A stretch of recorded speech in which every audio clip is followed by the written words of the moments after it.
মরিচ 200। বাজারে আবারও ঝাঁঝ বাড়ল কাঁচামরিচের, দাম উঠেছে 300 টাকায়।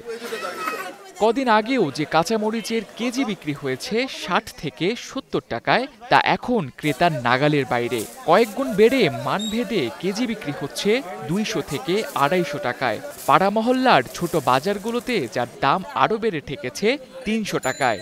কাঁচামরিচের সীমিত সরবরাহ এবং অস্বাভাবিক দাম বৃদ্ধিতে বিপাকে পড়েন ভোক্তারা।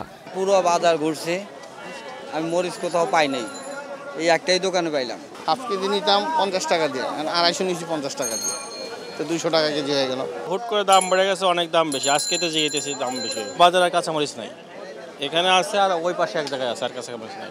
কাঁচামরিচের এই হঠাৎ দাম বৃদ্ধির জন্য ভারী বর্ষণকে দায়ী করেন বিক্রেতারা।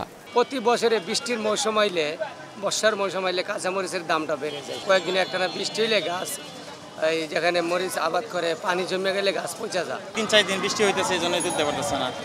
আর বৃষ্টিতে কাঁচা সবজি কিন্তু নষ্ট হয়ে যায় বেশিরভাগ। বাজারে এখন মরিচ কম, আমদানি কম হয়েছে, তো এই কারণে দাম বেশি। যে জায়গায় মরিচ আসার কথা 4 গাড়ি, এই জায়গায় আসছে 1 গাড়ি। অনেকদিন বৃষ্টি হলে কাঁচামরিচের গাছ মরে যায়, মরে গেলে তো নষ্ট হয়ে যায়, আর কাঁচামরিচ নষ্ট হয়ে গেলে তো দাম একটু বাড়বে। 2-1 দিনে বৃষ্টি না কমলে কাঁচামরিচের দাম আরও বাড়তে পারে বলেই আশঙ্কা জানান বাজারের বেশিরভাগ বিক্রেতা। Tamsid Ahmed, star news, Dhaka.